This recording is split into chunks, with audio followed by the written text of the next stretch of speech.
Well, welcome back to another episode of the Buffalo Happy Hour. Mike, what's going on? I need a bucket to throw up in. What are you doing? What's going on, dude? This is the Buffalo Happy Hour. Wrong B, Derek. Yeah. Wrong B. Well, we talked about bears last week, so we got to talk about the best bear of them all, the bee bear. What about the Chicago Bears? Who are they? Mitchy Biscuits can go suck it. Anyway, I just got this hat in the mail today, so I was like, you know what? I'll just ride it out today. We'll see how it goes. But yeah, every year since like 2012 or something like that, once the Bruins make it into the playoffs, I buy their playoff hat. Playoffs. I buy their playoff hat. And then if they win the Eastern Conference Championship, I buy their Eastern Conference Championship hat. And then if they win the Cup, which they haven't since 2012, I'll buy their Stanley Cup hat. So I could potentially have 3 hats for one season. What do you do for jerseys?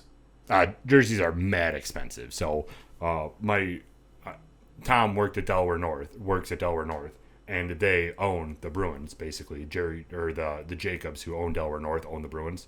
So they do like 50% off all merch if they make it to the playoffs. This year, obviously, with everything going on, they're not doing that special. But last year they did. So this was like a $200 jersey, and I got it for $90, which is Patrice Bergeron, the man, the myth, the legend. So I bought it last year. But yeah, so like it's cool because, pardon the hair, it has like their emblem on it. It says Stanley Cup 2020. We're in it, man. We're in it. Yes. Have you been watching the playoff hockey or no? No. Nope. Why not? I literally haven't had a chance to breathe, and then I come down here and stare at that, and now I'm just sick to my stomach all over again. Goodness, all dude. over again? Why? What happened this weekend? Yeah, well, we gotta talk about our weekends. We had busy weekends. You went in the woods and didn't get attacked by a bear. I did not go anywhere near the woods. But you decided to wear a bear anyways. True. Let's see. I got married. So, I guess we'll talk about that. But, Whoop, whoop. I got that thing on me. You're already in that silicone, huh? Yeah. How long did the real one last? Until I got home that night. Really? It was extremely painful because my hands were all poofy from all the drinks and food, and I was walking around. Naturally, I made a fire at my sister's house, so I was all juiced up from that. And then I came home, and my fingers like literally throbbing in the ring. I'm like, I can't do this because the ring's obviously not gonna bend. Yeah. So I'm like, I can't. This hurts. So I just took it off and put on the silicone, and it literally felt like changing into sweatpants on Thanksgiving. It was amazing. Let your finger breathe. Yeah. Well, So that's exciting. I use a silicone for work anyways, just because all the different places I'm into, I can't necessarily wear a ring for like their policies at where they work. So I just wear silicone in case any machinery operations happen. I'm not gonna lose a finger or whatever. Yeah. So Well, that's cool. yeah. So are you gonna like put the real one on at night and then put the fake one on, not fake, but the silicone one on in the morning, or are you just gonna keep the silicone one on and keep the real one framed or something? Well, no, I'm gonna use the silicone for working out and then work, and then pretty much outside of that, I'll have my actual band on. I love my band. Yeah. And then anytime we go to obviously like a special occasion or whatever, I'll throw that one on. But any high risk activity, I'll just rock the silicone. There you go. Yeah. Well, that's exciting, man. Congrats. Thanks, man. Everybody Appreciate throw it. some congrats in the comments section for a little old Mikey Essential getting married. Oh goodness. So we're still doing May next year. So obviously it was a micro wedding was what the hip term is for what we did, but it was like 12 people that showed up, and it was essentially just knocking out the formalities so that we could move on with our lives legally in the state of New York with all the admin stuff. Do you feel less stressed now, or do you feel more stressed because of all the paperwork or stuff you have to do after? No, there's a lot off my shoulders now, and hers too, just because we wanted to ensure that we were good to go moving forward. So now that we're technically married, it's just nice to go to Maine and then just go through the fun stuff about it instead of, because now it was just, hey, make sure everything's signed and we're good to go. So that way when we get to Maine, it's total focus on the party, the makeup, the dress, all the guys, like the whole bridal party squared away, and then now we know how Sam acts because he was a part of the ceremony, so we know how Sam is.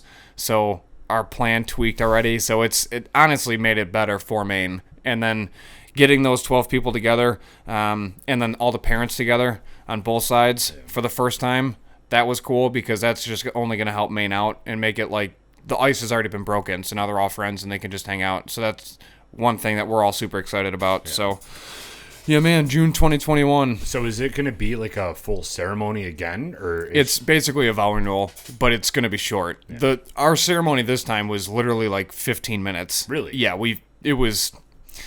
we're not wasting time. We just flew through it, and then Maine's pretty much the same thing. Real quick, we're not writing our own vows because that would be pages for me. Like I can't put it all on paper. It's just not a thing. So we're doing a quick ceremony, and then it's just right into the food, right into the drinks, and there's way too much. We're stoked. Nice. Yeah. So we'll have fun. Absolutely. So what's up with your weekend? So we're telling everybody we went to Canandaigua last weekend just for a little getaway. We stayed in this little Airbnb, which was pretty cool, and it was walks away from the beach. So we just relaxed and walked down to the beach. We took Cleo with us, which was the first time that she really went on a vacation with us. And it was fun. She loved it. We loved it. I loved it. Gina loved it. It was a good time. How was Cleo? Was she just running around smiling the whole time? Yeah. Oh, yeah. Yeah. She was exhausted. So last night when we came back, she just passed out. But it was fun. We went to Hollerhorn again to get food, which their food was fantastic. Highly recommend. And it stormed while we were there. Like lightning, thunderstorm, because it was Saturday night when we got the huge storm here. Oh, wow. Yeah. But it was fun. It was a really good time. And then we went to the beach and then went the next day to get breakfast and get crepes at a French place, obviously. And it was fantastic. I love breakfast food. I love crepes. And I love getting away from Buffalo. So it was a good time. Can't beat And it was that. just nice to get away with Gina and Cleo, where all of my like worries are in one spot. You know, like I have to make sure everything is in my control. And with both of them being there, I was able to relax. I mean, it was a little stressful because it was the first time taking Cleo outside of Buffalo in a while. So it was nice to see her experience that and get all juice when we were at the beach. She was just running around in circles getting all excited. It was so much fun. Doing little zoomies. Yeah, highly recommend. Oh, yeah. No doubt. Canandaigua was such a beautiful lake, too. Is it? How was the water? Was it warm? Yeah, it was. I mean, it was temperate. It wasn't like super warm, but it wasn't like freezing cold either. They've got a lot of hot weather. I mean, similar to us, it was probably one of the hottest Julys that we've ever had. Yeah. So it was same for them. So the water was pretty warm. And Cleo would not go swimming. She like put her feet in and then ran back out because she was so nervous. But it was cool just to let her experience that and like not be scared because of the shower. It was like an actual body of water. She can go in and come out when she pleased. So it was fun. She had a good time. So did we. That's awesome. Yeah. Cheers, dude. It was awesome. So what else, man? What do we got going on today? Tell them about it. What do we got? We have Distiller Select Woodford Reserve, and we've never touched on Woodford's history yet. So I did some research quick to basically dive into what they do, how they do it, when they started, and then kind of ties into current events with the Kentucky Derby.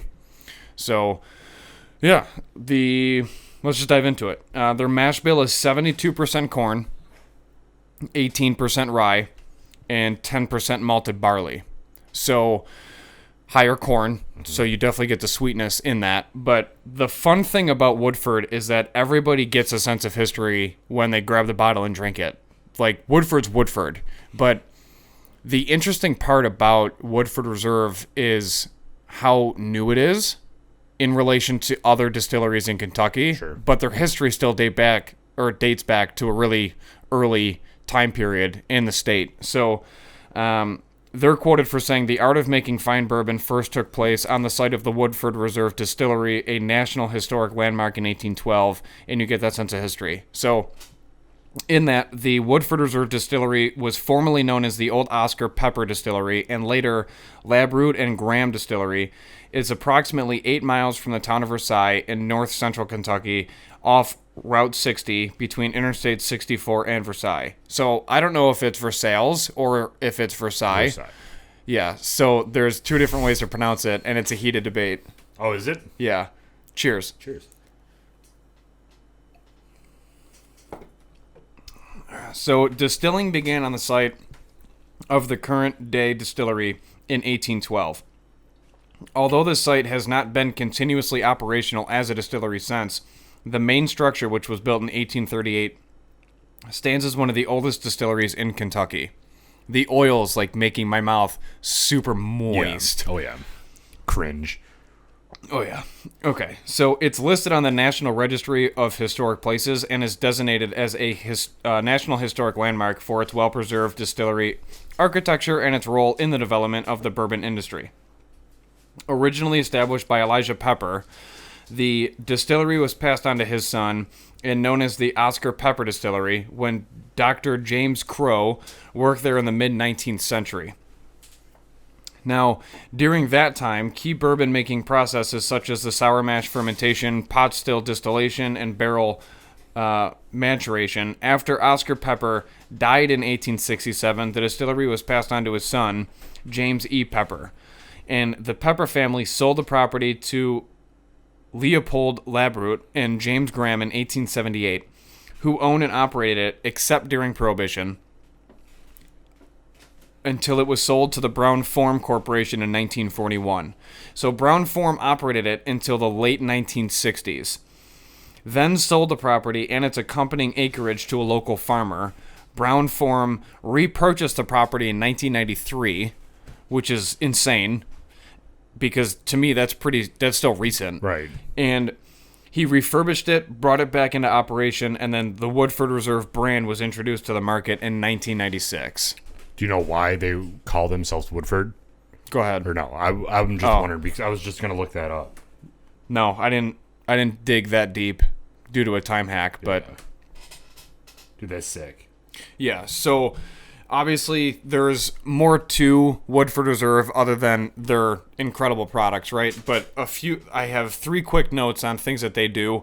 98% of the waste material is recycled across all operations. Oh, that's nice. Yeah. Then 10 acres of land on the Woodford Reserve property are dedicated to native grass restoration, which I think is also pretty neat because I don't really know of anybody else that's doing that. Yeah. And then 97% of food scraps are composted on the Woodford Reserve property. So they're very environmentally conscious about their entire operation from start to finish, and then how they're either going to repurpose and or maintain what they currently use. So I like that feature a lot. Mm-hmm. I can't find anything of why they call themselves Woodford. But I did see that the company before Woodford was known for selling Glenmorangie, which is a scotch in the United States. So that's cool. Yeah. That's interesting. Neat. So they have ties in with the Kentucky Derby. Yes. So they're like the accredited sponsor for the Kentucky Derby. And then their cocktail is used in the mint julep, which we'll get to later. Nice. But yeah, so that's their staple and kind of their niche. Well, that's exciting, man. Yeah, man. Yeah, well, it's in the bottle where everybody knows what Woodford is outside of it anyway. It's just a huge brand. Now it is, at least. Yeah. But the bottle is very unique too, which brings us to these shelves. We had to start taking labels off. We have 0 room now. I fit the maple distillate up there on the side, but I don't think we might be able to squeeze one more bottle on this bottom one. But other than that, I have no idea. We got to start taking stuff down. We're getting wild, man. I mean, we just don't stop drinking. I mean, there's probably a problem on us rather than on these bottles. Correct. So yeah, I just love how 99% of them are empty. Yeah. Because we're savages about it. Well, yeah. I mean, when we first started, we're like, hey, we should really, like, destroy all these bottles. And then after we destroyed, like, the first 20, we're like, we don't really have to destroy them anymore. True. We're moderate about it, but they don't last, at least in my house anyways. That's why all of them have been staying here. Yeah. Yeah. Well, you're the sipper, so. Well, because it gives me heartburn. Sounds like a me problem for sure. It does sound like a you problem, especially because Woodford makes great Manhattans and Old Fashions. So, Yeah. step up. We didn't talk about it last week when we were talking about the maple distillate with Hollerhorn, but I did go to Hollerhorn, as we just said like 10 minutes ago, and they have an old fashioned with their maple distillate. Oh, wow. So it's just the maple distillate, no bourbon. It's that, and then the rest of the old fashioned ingredients. So it's interesting. It was very, very good. I did have it. It tastes like you're drinking bourbon. I can't get over that. Yeah, very shocked. Yeah. Well, good, man. You know? Yeah. So back to, I know that you don't really want to talk about it anymore, but we're going to, the Bruins. So back to the hockey talk. The big thing with the Bruins right now is that, one, our star player, he decided not to play these past couple games because he injured his leg. And then our goalie just opted out. 2 games in to the playoffs, he's like, I'm gone. What do you think about that? I couldn't do that to the boys, but that's just me. I don't know. I understand where they're coming from. However, I just don't think that that's like the right move for the boys. So he's been quoted saying that he doesn't like playing hockey with no fans in the arena. It feels like an exhibition game. And then, so the way that hockey is working right now, and the reason that they're able to play, is because they have 2 bubble cities. They have one in Toronto and one in Alberta, I believe. So all the teams in the playoffs are basically in these 2 hub cities. And they have a bubble around them, so they can't leave, they can't come in. It's like trying to, an actual quarantine where you can't leave as much as possible for these 2 cities. So this started about, I don't know, maybe a month and a half ago, and playoffs just started like last week. So they had all this time to quarantine and be safe. And now he just says that he's done. Two games in. And it's like, dude, you can't do that. What? And the coach also came out and said there's nothing wrong with Tuukka's family. He's fine. His family's all healthy. It's just, it was his call to go. So there's no like extenuating circumstances that we know of that would cause him to say, you know what, I'm out. It's so depressing because he's our star goaltender. Like, come on, dude. Well, he gone. Mad. Yeah. So now what? Who do you got? Yaroslav Halak. That's a name. That is a name. Yeah, he's mad good too. He's their backup, and he won the other game. Like last game, so 3 games in right now for Boston. They're playing tonight at 8 o'clock. Hence why I'm dressed again, because I am watching it and not editing, and I'm going to celebrate after. Down all these bottles once we win. But anyway, so we're 3 games in. We're up 2-1, and Halak just won our last game for us. So we're hanging in there. We'll do fine. We have playmakers. We got Mr. Bergeron, and we're gonna take it. We're gonna take it to Carolina, cause screw them. Did you hear about the NFL news with Gerald McCoy? No. So, Cowboys defensive tackle in the offseason signed a 3-year, $18 million deal and just tore his quad and is out for the season. Jesus. That sucks. Yeah. That sucks. Who was someone else, too. So, the Jets wide receiver, he's out for 8 weeks. He's going to miss our game that we play. Who? I don't know. Some rando. They don't have any wide receivers anymore. They're done. Optimistic Derek over Dude, here. they're terrible. I can't wait to beat them. But, so he just got pulled out. And I think there's a Chiefs guy that just tore his pec, too. Everyone's dropping like flies. They weren't working out during quarantine. They were too busy eating pizza. They must have. And now they're just out of shape. Then you got Sean McD signing his extension. Hell yeah. Did you see every comment was the exact same? What was it? I love waking up and smelling the smell of process in the morning or something ridiculous. Like, it was just all about the process. Is he quoted saying that? No, I don't think Sean McD is. It was just every fan. Yeah. The guy's amazing. Oh, yeah.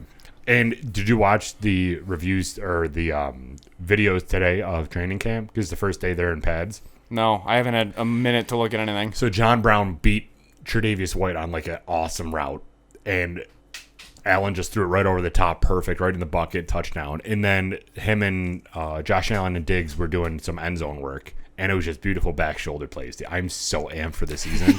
I cannot wait. Allen got thick. Yeah, he did. He's a big boy. Did a lot of work over the offseason, as did, every Bill did. But it just makes me so happy inside because they actually all care for once. Yeah. And that whole news about Trey potentially opting out, one, I was super upset with our fans that we would even do that to him. Yeah. Because, again, family comes first. If there's a true, I know that I just talked about Tuca, but he had his chance to opt out, and now 2 games in, he opted out. It sucks. I'm pissed. But anyway, Trey White, he was quoted from the beginning saying, I don't know, man. It's like, this is tough.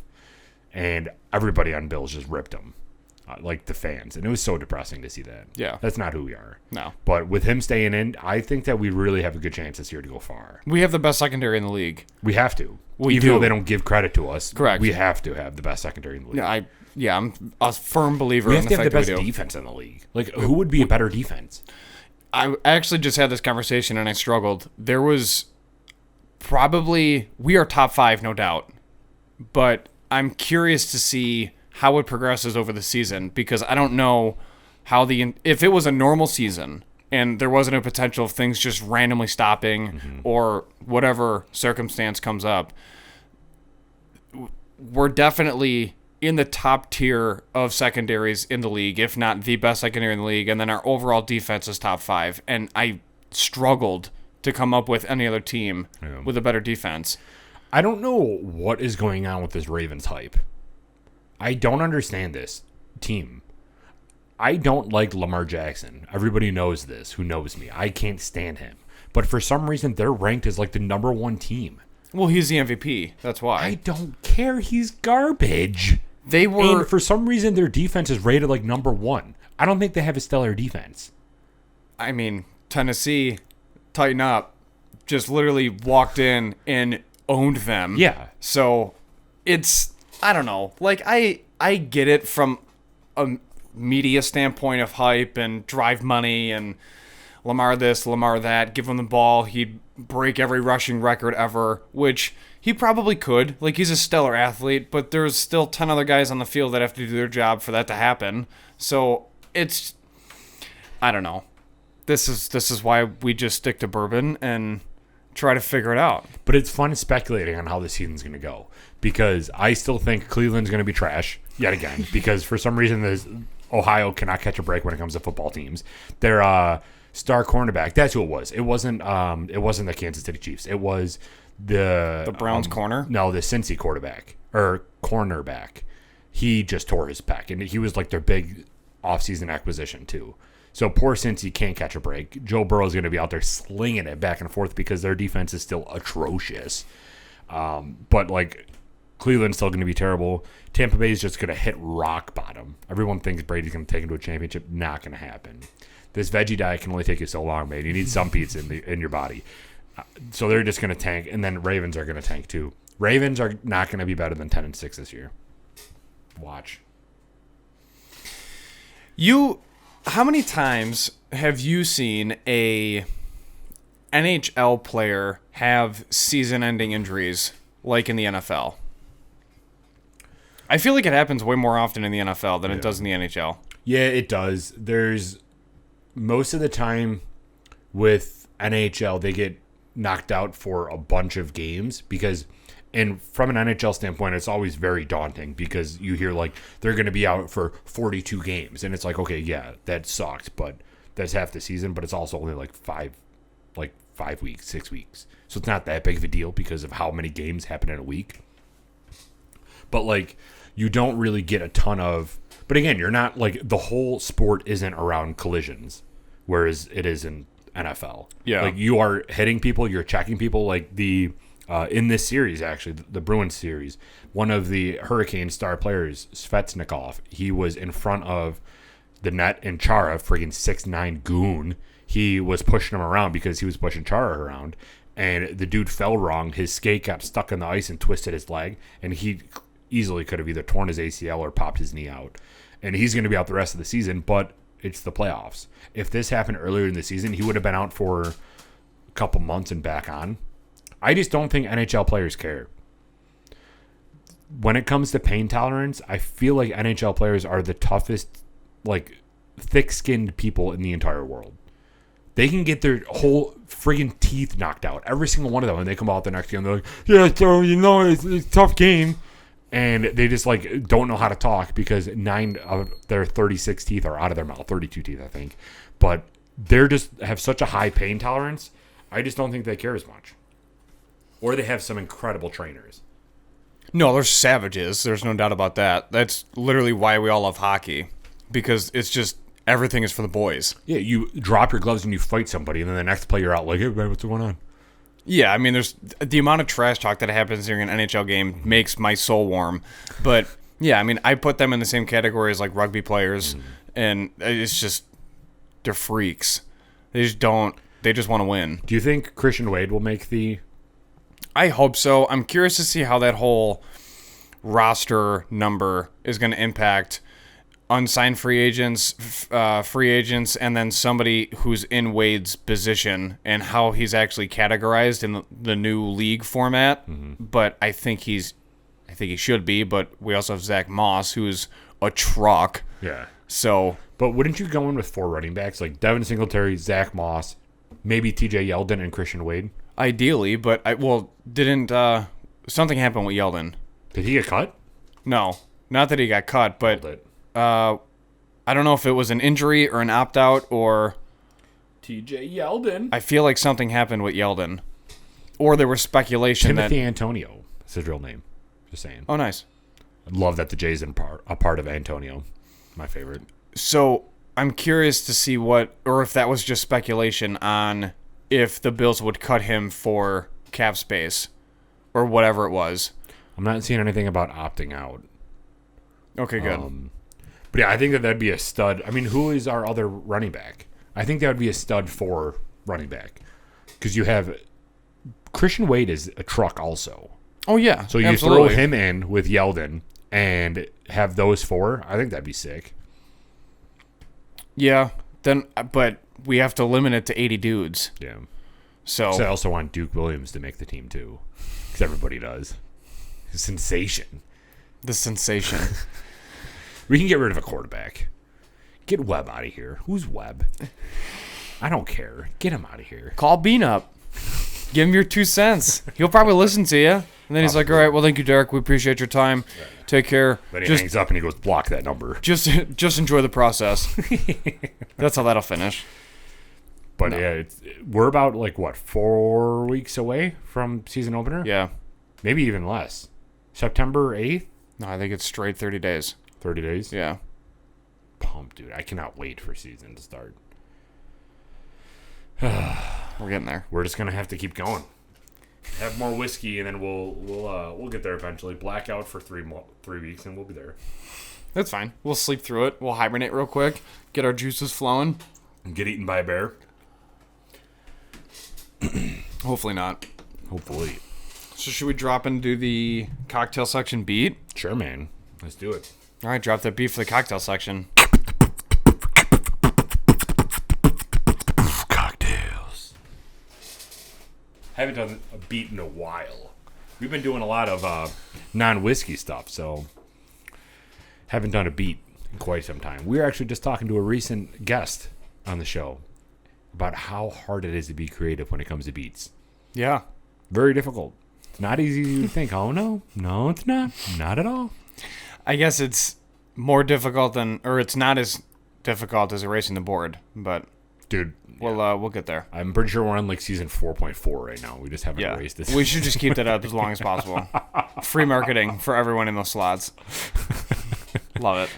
So my cocktail is the mint julep in remembrance of the Kentucky Derby, because that's coming back soon, so we're excited. So the mint julep is 6 ounces of the Woodford Reserve, 4 mint leaves, a teaspoon of powdered sugar, 2 teaspoons of water. You put it in a highball glass, gently muddle the mint, sugar, and water. Fill the glass with cracked ice, add the bourbon, and stir well until the glass is well frosted, and then garnish with a mint sprig. So, that is the mint julep. Nice. Yeah, when is the Kentucky Derby? Do you know? September, October, November? It's extremely large hat sundress season. Well, it was May, but it got postponed. Nailed Like, it. it's supposed to be May, but right now it's we're waiting on it. And we're going to have a huge rager. Just kidding. I want the Secretariat to win. I don't even know if that's still a horse. All right, so my cocktail is the Woodford Spire. Spire, for those who don't know Old English. It is their official cocktail of the Kentucky Bourbon. Or Kentucky Derby. Kentucky Bourbon probably, too. Or any summertime celebration. So, ingredients are straight bourbon whiskey, 1.5 ounces of that, 2 ounces of lemonade, and 1 ounce of cranberry juice. You will add ingredients to a mixing glass and stir. And then you pour over ice and garnish with a lemon twist. Oh, it's a lemon? A lemon. Ooh, it's a lemon twist garnish. Probably going to be pretty sour. Yeah. I assume so. Just because of the lemonade and the lemon wedge. Well, there we go. That's how you do it. We made some bomb sweet potatoes?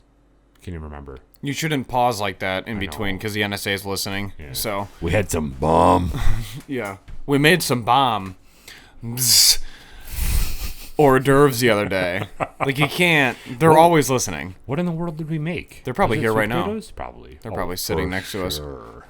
No, carrots. Baked carrots. You don't like carrots. I don't Baked like roasted carrots. Yeah. We had... I normally don't either, but we garnished it with lemon zest and lemon juice. It was so good. Try it.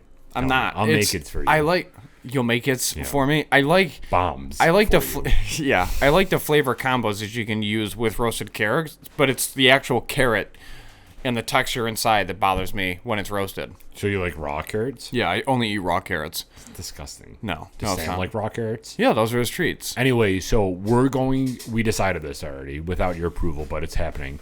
We are going to do the second iteration of the BHH Housewives brunch. And we're going to do it here, and we're going to make crepes. Crabs? Crepes. Crepes for the layman. Crepes. Oh, However you say it. those flat pancakes? Yeah. But it's going to be sweet because we're going to do Nutella, bananas, nanners, any eggs, bacon. It's going to be beautiful. Because When? that's what we had for when we were in Canandaigua. We had crepes. Well, when? I don't know. We'll plan it. But Gina and I were talking about this on the ride home Who? from Canandaigua. Journey. We were talking about it on the ride home from Canandaigua. That we probably should do the second iteration since it's been eons since our first one. And we're going to do crepes and some fruit and make it a healthy brunch. With obviously ours bacon. wasn't? With obviously bacon, too. No, dude, yours was mad healthy. Are you kidding me? You had fruit bowls on fruit bowls. So, for those new listeners that we have that are in different states and different countries, because we're One of you. Yeah, but because we're in Western New York, this used to be a very high population area of Native Americans. So all of the towns and places around us are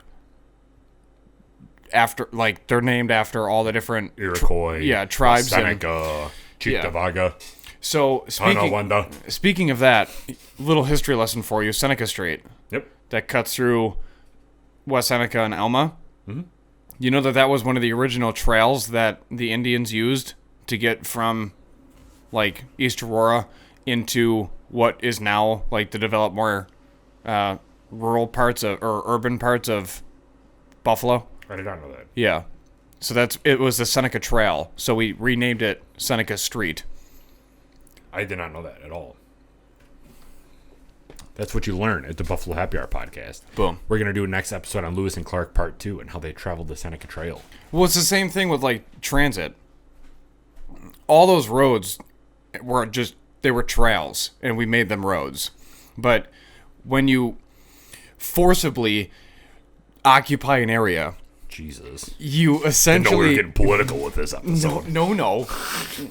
But you essentially realize that someone has been there before you, and they've already found the path of least resistance and the best way to get from point A to point B. So all we did was just pave it over time. Would you have liked to live back in that time without roads? I think about that a lot. So that was one of the longest discussions we had when I was in. Like, would you rather serve now or serve in, like, Spartan time frame? And I'm like, dude, now, any day of the week. Like, I'd You rather have a better just... chance to live now. Well, that too, but, like, I'd rather just get shot and die opposed to getting Really? stabbed by something and then bleeding out, that's a good or you somehow survive but then die from infection later. Someone charges you with a bayonet and you're like, ah! Yeah, like I don't want to do all that. Like, dude, Lord of the Rings, watch that and then imagine you being there. Yeah. Like doing that, like protect the wall. Like I just The wall. the wall, protect the wall. No, like I couldn't even fathom that. So I was always about like right. Even Korean War vets had it way worse than we did, you know. But yeah, I think that there's aspects of previous generations that I love, but I don't know, man. I'm here now for a reason, by God. So I don't want to. So, not to get religious and like conceptual on you, but do you feel like you were alive previously and like you were reincarnated into who you are now? I think so, because otherwise we wouldn't be friends. No, I have no idea. I have no idea. It was adorable, first of all. Wasn't it? Yeah. Wasn't it? You and I were lovers in a previous life. Jesus. Here's a question for you. If you had a good previous life, do you come back with your next life as a dog, or do you come back as another human? If I had to guess, probably a dog, because humans don't deserve dogs, and dogs are like at the top of the chain, not food chain because that's weird, but the top of the chain. Like, this is what you strive to be. You strive to have the life of your dog.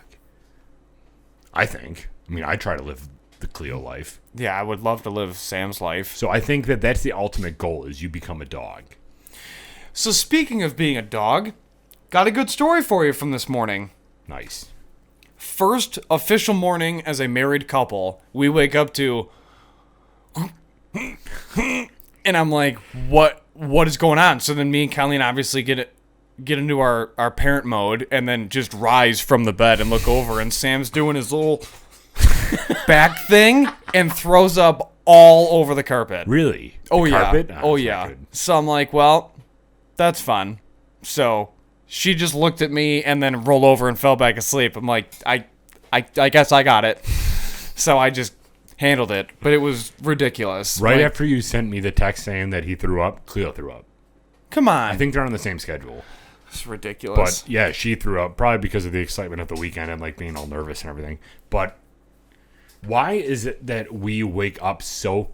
I'm the deepest sleeper in the entire world. But for some reason, as soon as I hear Cleo going... I wake up immediately, because that's her throwing up sound. Because she's like trying to like... Like, that's her thing. Oh my God, I'm going to to vomit hearing that. Did you like that? That was pretty accurate. So as soon as I hear that, I wake up and I'm like, what's going on? But lightning and thunder, I'll sleep right through. Yeah, like a European bomb raid, doesn't matter. Yeah, no, not at all. You know why it doesn't matter? It's because... No, never mind. Jesus, never don't mind. do that. Never mind. I'm not doing it. Nope, don't I'm do it. not doing it. Don't do it. Like, no, never mind. I was going to say something else to it. I'm not doing it. But why is it? Is it like a parental instinct that you wake up because you know that somebody you're supposed to take care of is in need? Well, it's probably because we didn't wake up when it first happened, and then we knew what happens when we don't do anything. True. Like, getting thrown up on, and you feel it through the sheets, it's disgusting. That's true. So it's probably now just an instinct to protect yourself. And then the second half of it is, well, that's my little one. Yeah. I got to be there for him. So you have carpet in your bedroom. Do you have carpet in the hallway right outside your bedroom? No. So we do. So whenever Cleo starts throwing up, I like have to pick her up and walk 75 meters to drop her off in the kitchen, because I live in a mansion. It's whatever. But I had to walk, I had to basically sprint down the hallway to make sure that she doesn't throw up on carpet. And as I'm holding her, basically picking her up by her chest, she's still like doing the neck thing. What's crazy too is like, I prefer the carpet over the bed any day of the week. Oh yeah. Just because then you can just continuously spray it and try to pull it up or whatever. But like if they throw up on the bed, you can wash it. Like, it's easy to throw the comfort in the washer. Yeah, but dude, then you got to redo all your bedding. True. And it doesn't. How often do you redo your bedding? We actually wash our sheets a lot. Yeah. Just because we're like, it's not because of the Rona, but it's just we're clean people. So obviously you've been to my house. Like, it's like fluff the pillows, make it look like no one lives here. Yeah. So I'm constantly cleaning. But yeah, she's on top of it too. We just like clean sheets. There's nothing better than clean sheets after a shower. Yeah. I mean, come on. Yeah. So yeah. So do you do it like once a week, once every 2 weeks, once every month? Like, what is your version of? No, it's like once every 2 weeks. Yeah, that's what we do too. Yeah. There's people that don't do it like once every 2 months. Yeah, it's disgusting. It's so gross. Dude, like, all I think of is Austin Powers. With the guy who loves gold who eats his skin. Like, that's literally what you're laying in. Like, clean your sheets. Like, you're... that's a good one. Yeah, like, repulsive behavior. I don't know. I just don't get it. I don't at all. I feel like if you don't do it once every 2 weeks, you're just laying in your... Like, I sweat a lot at night. So that's probably more of a personal issue. But I couldn't lay in the sheet for longer than 2 weeks. Let's get to rating this thing, because I'm going to literally throw up. If we've literally done nothing but talk about the Bruins, dogs throwing up, and dead skin cells in sheets. I'm pretty sure when we started this podcast, those are the 3 main points we wanted to hit on in every episode. So we're doing really good. All right, let's get to rating this thing. Label branding. Woodford Reserve Distillers Select. Label branding. What are you getting at? A. Just an A? Yeah. Really? Why? Because it's not... It doesn't blow me away. You know? Like, you're not buying a bottle. You're buying the product and the name. Where there's some things on the market where you buy the bottle as well. Mm-hmm. You know, like, more so with Scotch. Like, when you open Scotch, it's an experience. Right. It's like the Apple products of liquor. Mm-hmm. Because you're getting... The bottles are gorgeous. They're all individually wrapped with like a wrapping paper that's branded. Then it's inside of its own box. Like, it's just this big to-do. Even Crown has a nice experience of opening a bottle. Yeah. With this, it's just like, that's on the shelf, and then you just grab it and walk away, and you're like, I know what I'm getting. It's Woodford. True. But it's not like, it doesn't blow you away. So, I agree with you. From a marketing standpoint, it doesn't blow you away. From 100%. I completely agree with you. So you have your overrated bourbons, like people think that, or whiskeys, I should say, that people think as soon as you think of bourbon, you think of this brand, like, or whiskey, like Crown, Jack Daniels, Jim Beam. To me, those are very overrated because they're just overdone. From the more, like, taking that step further into the whiskey world, I think this is on the top of the list of being overrated because everybody that wants to impress somebody with bourbon that takes that next step of saying, I'm not going to get them Jim Beam or Crown or something like that, goes to Woodford Reserve. For some reason, this is a default once you pass that first stage of whiskey. It might be the price point, too.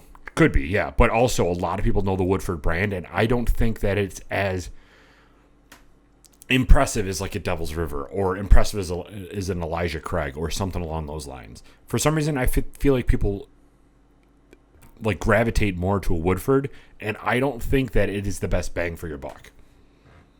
Okay. So what would you rate it? I'd give it an A, but that's why I wouldn't give it like an A++ like we've been doing a lot lately, because we've been having some great whiskeys on, but I don't think that this is too new to be a staple of like a Crown Royal or Jack Daniels or Jim Beam, but it's also too, I don't know, I just think of Woodford as just the bland bourbon that like everybody gravitates to because it's something cool to say, but it's not that impressive to drink. Okay. Well, you heard it here first. Do you feel the same or no? Kind of. Yeah. It's extremely overpriced in bars, first of all. Like, if you have a Woodford Old Fashioned, that's like a $15 cocktail. And I guess that's kind of what I was getting at, but I didn't explain it correctly. Woodford has an expensive brand, but a not expensive taste. That's what I was getting at. Because people associate this with being an elite bourbon, and this is not an elite bourbon. That's what I was getting at.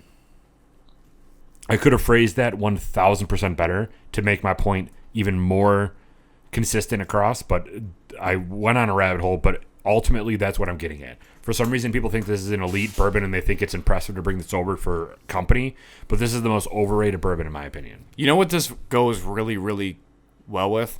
The Drain. What? No. Oh. Jesus. So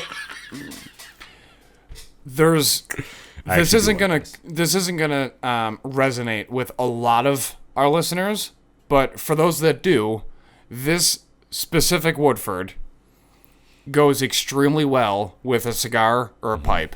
Sure.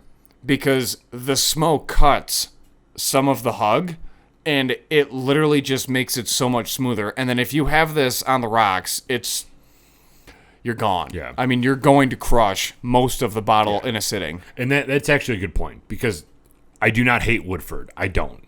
I actually do enjoy this. But I think that people who are outside of the whiskey world treat this as being an elite beverage when it's not. And they don't make it out to be an elite beverage. This is not priced to be an elite beverage. But people in bars and bartenders and bar owners treat this as an elite beverage to make it cost more to have an old-fashioned with this in there, like you were saying. So I completely agree with you. This, to me, is a cocktail whiskey, cocktail bourbon, or something over ice. Normally, I don't put whiskey over ice, but this one does go very well over ice because it just adds that different like complexity and the chill factor too with it. So I do like this, but just not neat. So label branding A. Nose, what do you get for the nose?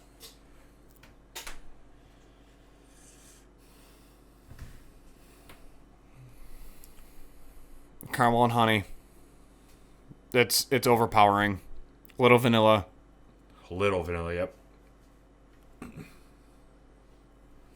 Yeah, caramel, honey, vanilla. This is a very typical bourbon. Yeah. A. Yep, A.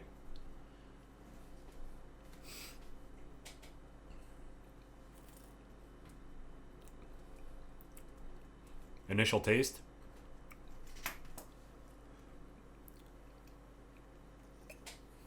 I'm getting a little baking spice on the front. That's what actually incorporates the burn and the high hug. Yeah. It's an extremely high hug. It sits literally in the roof of your mouth and doesn't travel. Yeah. So yeah, I'm getting baking spice. Like a maple? That's just because you just had it. I'm almost getting no maple. You really get maple? I'm not. It's probably lingering from the distillate that you've crushed recently. Proud of you.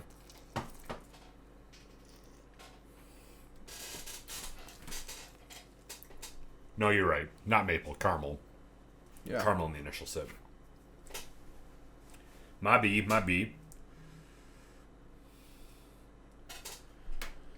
I'm gonna go A+ on this because it's the ideal bourbon effect in the initial taste and the ending note. Yeah. And it's not overwhelming. It doesn't make you feel like you're crushing ethanol or starting your esophagus on fire. Yeah. You know, but it's got the right blend of what you would want and expect from a bourbon. Yep. So if someone is new to drinking bourbon and they're in a conversation with somebody who has a lot of experience drinking bourbon, that person will inform the noob about what to expect. This is kind of what it's like. And then when they drink this, it'll hit all of that on the head. Sure. I agree with that. I agree. So A+ on the initial taste? Yeah. All right. Ending note.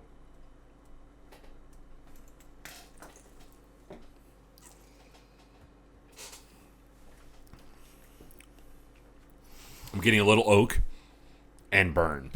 So Yeah, this I agree. is a higher proof. It's 90.8 proof? 90.4 proof. So it is pretty high for an entry-level bourbon. To me, this is all oak and burn at the end. But note, it does not hug you at the end. It hugs you in the beginning, like you said, but the alcohol goes down to let you know that you're drinking a 90 proof. Yeah. And it's oily too, so it coats your entire palate. Which is why I went up and grabbed this, because we're going to try this out. Our reverse osmosis water distilled with water from the Hemlock Lake. And try this out. Try this out for size. Try it out. See what oil or water does to the oil contents of it. But yeah, I'm getting... It's an extremely faint honey, but it's just more of a oak and vanilla. You want to try some or no? No, I'm good. It's more of a oak and vanilla on the ending note.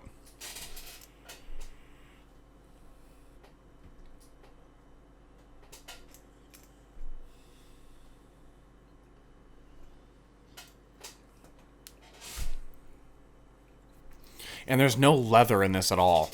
You know, there's some leathers that you pick up a little bit. Yeah. In so the oil in the nose, there's like nothing. Yeah. The water brought out the baking spice and the vanilla. Okay. So the baking spice is more of a not beginning of the initial taste like without the water it does.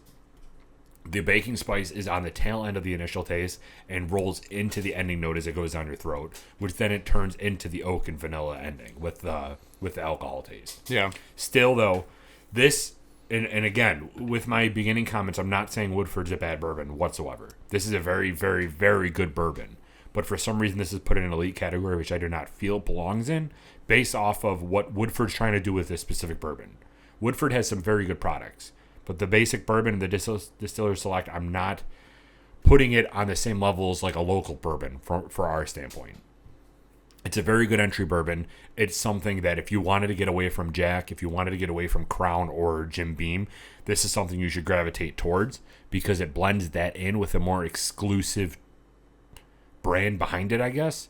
But this isn't something that you need to pay $12 for an old fashioned for. That's not what I'm saying. So this is a very good bourbon to try. Highly recommend going and grabbing a bottle of it. But don't think of this as I'm drinking something that bourbon aficionados drink because that's not the case. Right. Ending note rating, A+. A+ again. All right. Final rating. All right. Ready? Yep. Give me that countdown. 3, 2, 1. 91. 91.5. Yep. Which I think is pretty on par for that. If you're looking at what's on the board, since we haven't updated it since Vietnam, I think, we have Jack Daniel's rated at 91.5.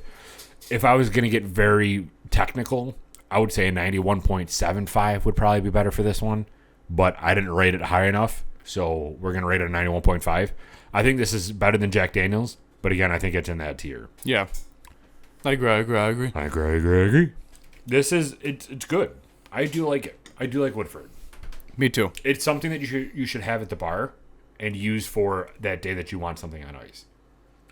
Or if you want to doctor up your OF, pick up a bottle of this and just make OFs at your own bar. Absolutely. You know? Yeah.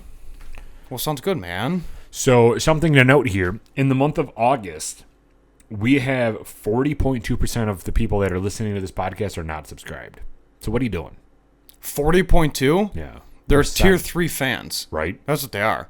They're basically like, I don't care enough about you guys to subscribe, so I'm just going to keep watching and give you no benefit. No, it's fine. It's just, I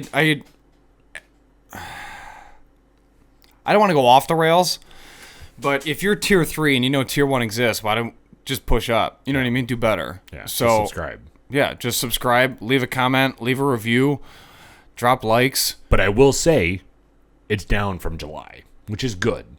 August had 40.2% of listeners not subscribed. In July, what do you think it was? Just guess. What do you think it was of people not subscribed to our channel? They were listening to all of our content. 32. Freeloaders, really, what I'm trying to say. 32. No, dude, 59.8 were not subscribed. Almost 60% were not subscribed. What are you doing, guys? Be better. Be an athlete. Free. Yeah, be an athlete. All you have to do is click subscribe. It's free. Literally costs you nothing. But it's fine. No problem. It's just something we need to talk about. Also, too, just to make ourselves even more official, Bondsman Club. Boom. Nailed it. We finally got our card in. So, Justin Hartman, if you guys didn't know, Justin Hartman's Distilling has a program in place that is called their Bondsman Club. And from that, basically, we are part of their first whiskey release and will be releasing after 25 years.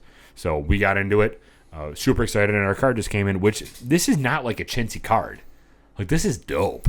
It's like sheet metal. Yeah. That's gold. Ready?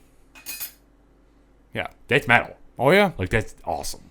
As I shatter it. No, I'm just kidding. No, you could potentially cut yourself on that. Oh, my gosh. When you have too many sharp. bourbon slushies. It is pretty sharp. Yeah. I throw this at the bartender there, and he will die. Like, that's really what we're getting at here. No, it's sweet. And you boys, the Buffalo Happy Hour podcast, are member what? 007. How dope is that? Yeah. Pretty sick. So we go in there, Mike and I, and we're like, yeah, Buffalo Happy Hour member, Agent 007, it's fine, whatever. I mean, it's cool. We're 007, just saying. And we make it out like we're James Bond. So see us in the next James Bond movie because we will be featured. Who knows? At this rate. Who knows? So this has Bring been, us out, Mike. What is this, episode 48? I don't know anymore. Right? Zero idea. We've done 6 interviews in the month of August. More to come. We have... Is it raining out? Oh, it's raining. Yes? I just waxed my truck. Goodness. It's fine. I'm not stressed. I am not stressed. Everything is fine. See, that's why I don't take care of my belongings. Because stuff like this, when that happens, I don't care as much. I have detail Saturdays where I detail my truck every Saturday. Speaking of which, I got to bring my car over next Saturday. And Yeah. we'll do it. Yeah. We'll go to the store. We'll pick up what you need. We'll get you all your supplies. We'll get you all set up. I'm going to a golf lesson on Thursday. I don't know why that just popped in my head, but I'm going to a golf lesson. So if you want to come, you're more than welcome to. Oh, goodness. Then he'll just stare at me and just be like, just quit. It's all wrong. You're fired. Terrible. All right. So this has been, I believe, episode 48. Yeah, we'll just go with episode 48. Like, subscribe on YouTube. Follow us on Instagram and Facebook. We appreciate all support. We're also on Spotify, Apple Podcasts, iTunes, all the things. Make sure you leave a review on iTunes just so that we know that you guys do appreciate and love us. And we thank you for all your support. We are in 14 countries, 24 states, and growing. We have over 150 subs, so that's great. Just getting another one today, 152. 152. And we are about to eclipse 600 followers on Instagram, so that's awesome. And happy 1,000 hours of watch time on YouTube, bro. Thanks, man. 1,000 hours. 1,000 hours. For some reason, you guys keep listening to us, so appreciate that. So we had 16,000 minutes last month? 60,000 minutes. Oh, last month? Yeah, we had... No, last month we had... Yeah, 16,000 minutes last month. Yep. Okay. So But we're at 60,000 minutes total. But that's kind of sick. doing good. We're doing good. We're getting there. Yeah. So appreciate all your support. Be on the lookout for the next batch of merchandise. That's going to be coming out. We have a lot of things in the work for you guys. So, again, thank you for everything. We're excited. And Derek, this has been episode 48. 48, Mike, with Woodford Reserve. And we're out.